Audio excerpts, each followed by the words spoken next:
दोस्तों Bihar police home guard में बहुत बढ़िया 15,000 पदों पे वैकेंसी निकलने वाला है। इस वैकेंसी का पूरा प्रोसेस 30 अप्रैल 2025 से पहले कंप्लीट कर लेना है। वैकेंसी जो है ना ये जिला के अनुसार आएगा। अगर आप यहाँ पे देखिएगा तो मैं आपको दिखाऊं तो यहाँ पे बताया गया है कि किस जिला में कितना सीट खाली है और उसमें से कितना सीट पे बहाली निकलने वाला है। अगर आप एक बार ध्यान से देखिएगा तो इसमें बताया गया है कि नौगछिया में एक भी वैकेंसी नहीं निकलने वाला है, बगहा में एक भी वैकेंसी निकलने वाला नहीं है और अरवल में एक भी वैकेंसी निकलने वाला नहीं है।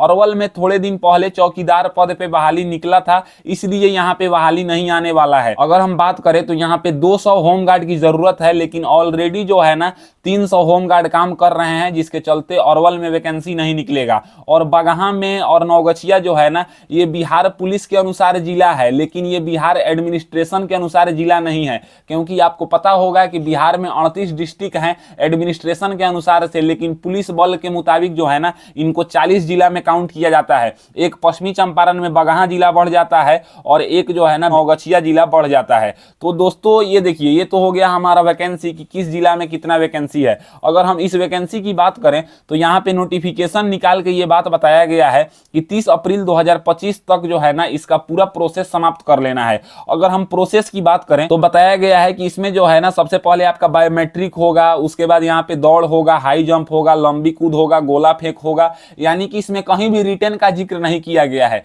तो जो हमारा फिजिकल होगा वो फिजिकल किस किस प्रकार से होगा और किस फिजिकल प्रोसेस में कितना अंक हमको मिलेगा जिससे हम मेरिट में आएंगे और हमारा जॉब लगेगा, तो ये बात हम पूरा चर्चा करेंगे। सैलरी क्या मिलेगा दोस्तों, जो भी डिटेल्स हम बताएंगे ये सब डिटेल्स जो है ना 2011 में बिहार होमगार्ड का वैकेंसी आया था, यानी कि अभी से 14 साल पहले उसी बहाली प्रक्रिया के नोटिफिकेशन से इन सब बात को मैं बताऊंगा। तो दोस्तों अगर हम बात करें Bihar police home guard selection process 2025 की, तो इसमें सबसे पहले हम बता दें कि कुल 15,000 पोस्ट पे वैकेंसी निकलने वाला है। अगर हम योग्यता की बात करें तो जो बहाली 2009 में और 2011 में निकाला गया था उसके मुताबिक उसमें 8वीं पास कैंडिडेट्स भी फॉर्म भर सकते थे और 10वीं पास कैंडिडेट्स भी फॉर्म भर सकते थे। तो यहाँ पे मैं दोनों क्वालिफिकेशन को लिख दिया हूँ। आपके पास अगर इसमें से कोई भी है तो आप बिहार होमगार्ड के लिए फॉर्म भरने के लिए एलिजिबल हैं। अगर हम एज लिमिट की बात करें यानी कि उम्र सीमा की, तो जो बहाली पहले आया था यानी कि 2011 में, उसमें 19 साल से लेकर 40 साल तक के कैंडिडेट्स फॉर्म को अप्लाई कर सकते थे।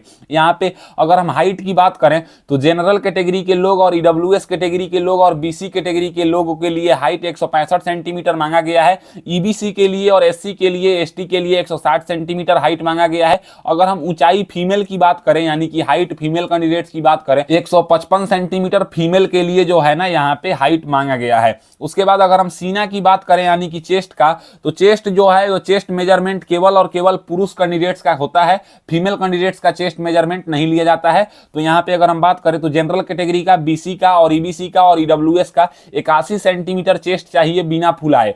फुलाने के बाद 86 सेंटीमीटर यानी कि 5 सेंटीमीटर का गैप होना चाहिए। अगर आप एससी एसटी से बिलोंग करते हैं तो बिना फुलाए 79 सेंटीमीटर आपका चेस्ट होना चाहिए और फुलाने के बाद 84 सेंटीमीटर यानी कि 5 सेंटीमीटर का गैप आना चाहिए। वजन केवल फीमेल कैंडिडेट्स का चेक होता है। अगर हम बात करें वजन की तो अगर आप फीमेल कैंडिडेट्स हैं तो आपका वजन 48 किलो होना चाहिए, 48 किलो से कम नहीं होना चाहिए। मेल कैंडिडेट्स के लिए वजन का कोई माप नहीं होता है, आप यहाँ पे देख सकते हैं। उसके बाद अगर हम बात करें तो इसके सिलेक्शन प्रोसेस में सबसे पहले क्या होता है कि अगर आप ऑनलाइन फॉर्म भरेंगे या ऑफलाइन, जिस भी तरह से फॉर्म निकलता है वो आपको भरना होता है। फॉर्म भरने के बाद आपको जो है ना फिजिकल में बुलाया जाता है, इसमें कोई रिटर्न नहीं होता है। फिजिकल में हम सबसे पहले पुरुष अभ्यर्थी का चर्चा करेंगे, उसके बाद महिला अभ्यर्थी का चर्चा करेंगे। जैसे कि स्टेप 1 होगा पुरुष अभ्यर्थी के लिए, यानी कि स्टेप 1 में सबसे पहले उनको 1600 मीटर का रनिंग कंप्लीट करना होगा, जिसके लिए उनको 6 मिनट का समय दिया जाएगा। जो कैंडिडेट 6 मिनट के अंदर जो है दौड़ पूरा कर लेंगे वो क्वालिफाई कर जाएंगे रनिंग। 6 मिनट से अधिक समय जो कैंडिडेट्स लेंगे उनको जो है ना रनिंग से डिस्क्वालीफाई कर दिया जाएगा। जो भी कैंडिडेट्स दौड़ में पास होंगे उनको कोई नंबर नहीं दिया जाएगा। जो लोग रनिंग को पास करेंगे यानी कि दौड़ को पास करेंगे वो स्टेप 2 में जाएंगे। स्टेप 2 में उनको ऊंची कूद करना होगा। ये सब मैं पुरुष कैंडिडेट्स के लिए बता रहा हूं। अगर हम ऊंची कूद की बात करें तो अगर आप 4 फीट से कम ऊंची कूद करते हैं तो आप असफल माने जाएंगे। उसके बाद बताया गया है कि 4 फीट से लेकर 4 फीट 3 इंच तक ऊंची कूद करने वाले अभ्यर्थी को 1 नंबर दिया जाएगा। 4 फीट 3 इंच से लेकर 4 फीट 6 इंच तक ऊंची कूद करने वाले अभ्यर्थी को 2 नंबर दिया जाएगा। 4 फीट 6 इंच से लेकर 4 फीट 9 इंच तक ऊंची कूद करने वाले अभ्यर्थी को 3 नंबर दिया जाएगा और 4 फीट 9 इंच से लेकर 5 फीट तक ऊंची कूद करने वाले अभ्यर्थी को 4 नंबर दिया जाएगा और 5 फीट से ऊपर ऊंची कूद करने वाले अभ्यर्थी को 5 नंबर दिया जाएगा। जो स्टेप 2 को क्वालिफाई करेंगे वो स्टेप 3 में जाएंगे। स्टेप 3 में उनसे लंबी कूद कराया जाएगा यानी कि लॉन्ग जंप कराया जाएगा। अगर हम लॉन्ग जंप की बात करें तो जो कैंडिडेट्स 12 फीट से कम लॉन्ग जंप करेंगे वो असफल माने जाएंगे। 12 फीट से 13 फीट के बीच में जो लॉन्ग जंप करेंगे उनको 1 नंबर दिया जाएगा। 13 फीट से 14 फीट तक लॉन्ग जंप करने वाले कैंडिडेट्स को 2 नंबर दिया जाएगा। 14 फीट से 15 फीट तक लॉन्ग जंप करने वाले कैंडिडेट्स को 3 नंबर दिया जाएगा और 15 फीट से 16 फीट तक लॉन्ग जंप करने वाले कैंडिडेट्स को 4 नंबर दिया जाएगा। 16 फीट से ज्यादा लॉन्ग जंप करने वाले कैंडिडेट्स को 5 नंबर दिया जाएगा। जो लोग स्टेप 3 को क्वालिफाई करेंगे वो स्टेप 4 में जाएंगे। स्टेप 4 में उनसे शॉर्ट पुट कराया जाएगा यानी कि गोला फेंकवाया जाएगा। इसमें बोला गया है कि 16 पाउंड का गोला आपको फेंकना है पुरुष अभ्यर्थी को, जो कि अगर आप 16 फीट से कम फेंकते हैं तो आपको असफल माना जाएगा। 16 फीट से 17 फीट तक गोला फेंकने वाले कैंडिडेट्स को 1 नंबर दिया जाएगा और 17 फीट से 18 फीट तक गोला फेंकने वाले कैंडिडेट्स को 2 नंबर दिया जाएगा। 18 फीट से 19 फीट तक गोला फेंकने वाले अभ्यर्थी को 3 नंबर दिया जाएगा और 19 फीट से 20 फीट तक गोला फेंकने वाले अभ्यर्थी को 4 नंबर दिया जाएगा। 20 फीट से ज्यादा गोला फेंकने वाले अभ्यर्थी को 5 नंबर दिया जाएगा। इस टाइप से हमारा 15 नंबर का फिजिकल होता है और इसी 15 नंबर पे मेरिट बनता है। इससे पहले मैं जो बताया वो पुरुष अभ्यर्थी के लिए था, अब जो मैं बताऊंगा वो महिला अभ्यर्थी के लिए है। अगर हम महिला अभ्यर्थी की बात करें तो यहाँ पे स्टेप 1 में सबसे पहले उनसे दौड़ कराया जाएगा। दौड़ में उनसे 800 मीटर का रनिंग करना होगा जिसके लिए उनको 5 मिनट का समय दिया जाएगा। 5 मिनट के अंदर ही उनको दौड़ पूरा करना होगा 800 मीटर का। जो लोग 5 मिनट से अधिक समय लेंगे वो असफल माने जाएंगे। दौड़ में सफल अभ्यर्थी को किसी भी प्रकार का कोई अंक नहीं दिया जाएगा। जो महिला अभ्यर्थी अपना स्टेप 1 यानी कि दौड़ कंप्लीट करेंगी उनसे स्टेप 2 में ऊंची कूद कराया जाएगा। 3 फीट से कम ऊंची कूद करने वाले अभ्यर्थी को असफल माना जाएगा। 3 फीट से लेकर 3 फीट 3 इंच तक ऊंची कूद करने वाले अभ्यर्थी को 1 नंबर दिया जाएगा। 3 फीट 3 इंच से लेकर 3 फीट 6 इंच तक ऊंची कूद करने वाले महिला अभ्यर्थी को 2 नंबर दिया जाएगा। 3 फीट 6 इंच से लेकर 3 फीट 9 इंच तक ऊंची कूद करने वाले अभ्यर्थी को 3 नंबर दिया जाएगा। 3 फीट 9 इंच से लेकर 4 फीट तक ऊंची कूद करने वाले अभ्यर्थी को 4 नंबर दिया जाएगा और 4 फीट से ज्यादा ऊंची कूद करने वाले अभ्यर्थी को 5 नंबर दिया जाएगा। जो लोग स्टेप 2 यानी कि ऊंची कूद कंप्लीट करेंगी उनसे स्टेप 3 में जो है ना लंबी कूद कराया जाएगा। अगर हम लंबी कूद की बात करें तो उनसे जो है ना 9 फीट से कम जो महिला अभ्यर्थी लंबी कूद करेंगी वो असफल मानी जाएंगी। 9 फीट से लेकर 10 फीट तक लंबी कूद करने वाले अभ्यर्थी को 1 नंबर दिया जाएगा और 10 फीट से 11 फीट तक लंबी कूद करने वाले अभ्यर्थी को 2 नंबर दिया जाएगा। 11 फीट से 12 फीट तक लंबी कूद करने वाले अभ्यर्थी को 3 नंबर दिया जाएगा। 12 फीट से 13 फीट तक लंबी कूद करने वाले अभ्यर्थी को 4 नंबर दिया जाएगा। 13 फीट से ऊपर लंबी कूद करने वाली महिला अभ्यर्थी को 5 नंबर दिया जाएगा। जो लोग स्टेप 3 यानी कि लंबी कूद अपना महिला कैंडिडेट्स पूरा करेंगी उनको स्टेप 4 यानी कि गोला फेंक में शॉर्ट पुट में उनको ले जाया जाएगा। शॉर्ट पुट में उनसे जो है ना गोला फेंकवाया जाएगा। जो महिला अभ्यर्थी 10 फीट से कम गोला फेंकती है उनको असफल माना जाएगा। 10 फीट से 11 फीट तक गोला फेंकने वाले अभ्यर्थी को 1 नंबर दिया जाएगा और 11 फीट से 12 फीट तक गोला फेंकने वाले अभ्यर्थी को 2 नंबर दिया जाएगा। 12 फीट से 13 फीट तक गोला फेंकने वाले अभ्यर्थी को 3 नंबर दिया जाएगा और 13 फीट से 14 फीट तक गोला फेंकने वाले अभ्यर्थी को 4 नंबर दिया जाएगा। 14 फीट से ज्यादा गोला फेंकने वाले महिला अभ्यर्थी को 5 नंबर दिया जाएगा। ये हो गया हमारा जो है ना सिलेक्शन प्रोसेस। इसमें जो है ना टोटल 15 नंबर का सिलेक्शन प्रोसेस होता है जिसमें रनिंग के लिए कोई नंबर नहीं मिलता है। हाई जंप यानी कि ऊंची कूद के लिए 5 नंबर मिलता है और लंबी कूद के लिए 5 नंबर मिलता है और गोला फेंक के लिए 5 नंबर मिलता है। यानी कि टोटल 15 नंबर का हमारा फिजिकल होता है। जो कैंडिडेट्स इसमें सबसे ज्यादा नंबर लाते हैं उनको मेरिट लिस्ट में उनका नाम आता है। अब बात करें कि इसमें जो वैकेंसी निकलता है, ये बात तो आप सभी जगह सुने होंगे कि इसमें 15,000 वैकेंसी आने वाला है, 15,000 वैकेंसी आने वाला है। ऐसा नहीं है। इसमें 15,000 वैकेंसी तो आएगा, लेकिन आपका जिला जहां से बिलोंग करता है उस जिला में आप जिस प्रखंड से बिलोंग करते हैं उस प्रखंड में जितना वैकेंसी रहेगा आप उसी वैकेंसी के लिए फाइट कर पाएंगे। यानी कि अगर आप 2011 में या 2009 में जो वैकेंसी आया था, अगर आप उसका नोटिफिकेशन खोलेंगे और देखेंगे, आप एक बार खोल के देख लीजिएगा, तो उसमें जो वैकेंसी था वो प्रखंड के अनुसार था। यानी कि आपको पता होगा कि प्रखंड को हम इंग्लिश में ब्लॉक बोलते हैं। ब्लॉक लेवल पे ये वैकेंसी निकलता है। जैसे मान लीजिए कि एक जिला में 300 वैकेंसी निकला और उस जिला में जो है ना 10 प्रखंड है यानी कि ब्लॉक है, तो एक ब्लॉक में जो है ना 30 वैकेंसी हुआ। अगर एक ही ब्लॉक से अभ्यर्थी जो है ना फिजिकल में पास होंगे तो उनको वो नहीं रखेंगे, उनको जितना जिस ब्लॉक में अभ्यर्थी जो चाहिए वो उस ब्लॉक के हिसाब से लेंगे। तो इसलिए ये बात को मैं यहाँ पे लिख दिया हूं कि वैकेंसी जिला और प्रखंड के अनुसार निकलता है।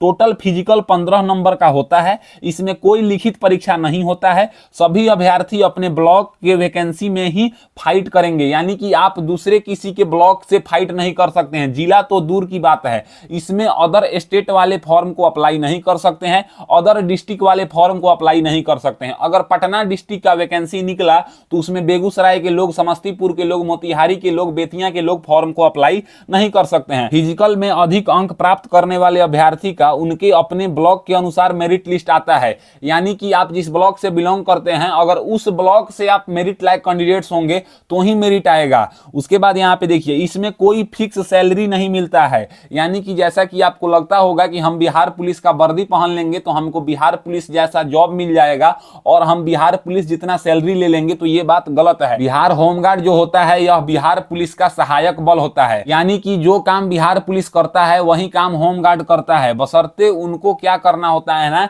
कि बिहार पुलिस के इशारे पे काम करना होता है और जो बिहार पुलिस उनको काम देता है उसी के अनुसार वो लोग काम करते हैं। अगर आप लोग अभी देखते होंगे तो बिहार पुलिस का ड्यूटी जो है ना वो थाना में लगा दिया गया है, लेकिन बिहार होमगार्ड का ड्यूटी जो है ना वो ट्रैफिक पुलिस में लगा दिया है। यानी कि अगर आप जिनके वर्दी पे BHG लिखा देखेंगे वो मान लेंगे कि वो बिहार होमगार्ड हैं। बिहार पुलिस और बिहार होमगार्ड दोनों अलग अलग चीज है, इसमें कोई फिक्स सैलरी नहीं दिया जाता है। आपको जितना ड्यूटी कराया जाएगा उतना सैलरी दिया जाएगा। ये आप मान के चलिए कि एक दिन का जो है ना आपको 800 रुपए सैलरी दिया जाता है, यानी कि अगर आपसे 30 दिन ड्यूटी लिया जाएगा तो आप ये मान के चलिए कि आपका सैलरी जो है वो 24 से 25 हजार बन जाएगा। लेकिन एक बात होता है, अगर आप बिहार होमगार्ड में बहाल हो जाते हैं तो आप जो है ना बिहार पुलिस का जब फॉर्म आएगा तो आप अपना कैटेगरी से दूर हो जाएंगे। यानी कि अगर आप पहले जनरल कैटेगरी से बिलोंग करते थे, OBC से थे, EBC से थे, BC से थे या EWS से थे, उस कैटेगरी में आप नहीं रह जाएंगे, वो आपका कैटेगरी हो जाएगा होमगार्ड वाला।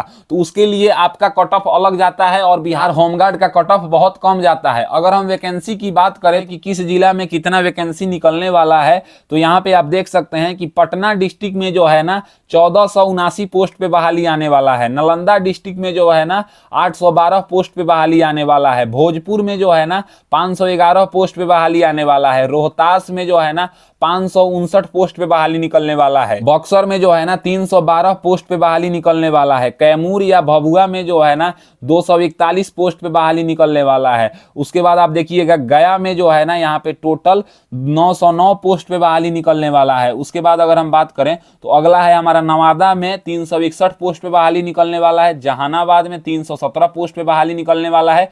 अरवल में अभी होमगार्ड की कोई जरूरत नहीं है तो अरवल जिला के लिए कोई भी बहाली नहीं है। औरंगाबाद में 217 पोस्ट पे बहाली निकलेगा। मुजफ्फरपुर में 296 पोस्ट पे बहाली निकलेगा। वैशाली में 476 पोस्ट पे बहाली निकलेगा। सीतामढ़ी में जो है ना 439 पोस्ट पे बहाली निकलेगा।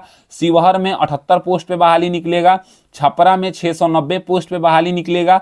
सिवान में यहाँ पे 231 पोस्ट पे बहाली निकलेगा। गोपालगंज में 395 पोस्ट पे बहाली निकलेगा। मोतिहारी यानी कि ईस्ट चंपारण में 474 पोस्ट पे बहाली निकलेगा। बेतिया यानी कि वेस्ट चंपारण में जो है ना 311 पोस्ट पे बहाली निकलेगा।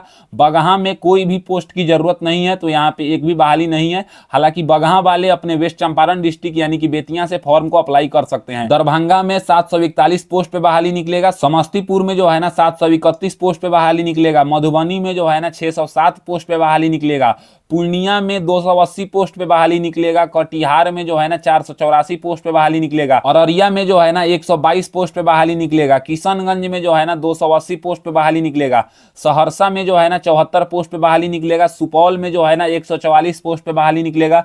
मधेपुरा में जो है ना 193 पोस्ट पे बहाली है। भागलपुर में जो है ना 666 पोस्ट पे बहाली है। बांका में जो है ना 294 पोस्ट पे बहाली है। नवगछिया में एक भी बहाली नहीं है। उसके बाद मुंगेर में जो है ना यहाँ पे टोटल 171 पोस्ट पे बहाली है। जमुई में जो है ना 257 पोस्ट पे बहाली है। लखीसराय में जो है ना 123 पोस्ट पे बहाली है। शेखपुरा में जो है ना 192 पोस्ट पे बहाली है। खगड़िया में जो है ना 111 पोस्ट पे बहाली है और बेगूसराय में जो है वो 422 पोस्ट पे बहाली है। टोटल 15,000 पोस्ट की रिक्ति है, ये निकलने वाला है। हालांकि रिक्ति को बोला गया है कि 30 अप्रैल 2025 से पहले कंप्लीट कर लेना है। आप देख सकते सकते हैं एक नोटिफिकेशन जो कि 21 फरवरी को निकाल के बताया गया है। इसमें बोला गया है कि 30 अप्रैल 2025 तक आप लोग समाप्त कर लेंगे। लेकिन ये जो वैकेंसी है ये जिला के अनुसार निकलता है और इसमें कोई रिटर्न एग्जाम नहीं होता है, तो काफी ज्यादा संख्या में कैंडिडेट्स फॉर्म अप्लाई करेंगे और हो सकता है कि किसी जिला का बहाली अप्रैल तक कंप्लीट हो जाए और किसी जिला का बहाली 2026 तक भी कंप्लीट ना हो पाए। ये तो बस नोटिस निकाल के सभी जिला के डीएम को बताया गया है, क्योंकि ये जो होमगार्ड की बहाली है इनका हेड जो है वो डिस्ट्रिक्ट मजिस्ट्रेट को ही बनाया जाता है। तो इस टाइप से जो है ना इस सब का सिलेक्शन प्रोसेस है और सभी जिला का कितना कितना वैकेंसी है इन सबको मैं बताया। एक बात ध्यान रहे कि आप जिस प्रखंड से आते हैं उस प्रखंड में तैयारी करने वाले कैसे उम्मीदवार हैं वहीं आपका कट ऑफ डिसाइड करेंगे। अगर आपके प्रखंड का पॉपुलेशन मान लीजिए कि 10 लाख से ज्यादा है तो आप ये मान के चलिए कि आपको 15 में 15 नंबर लाना होगा, क्योंकि इसमें 18 साल से लेकर 40 साल तक के कैंडिडेट्स फॉर्म को अप्लाई करते हैं।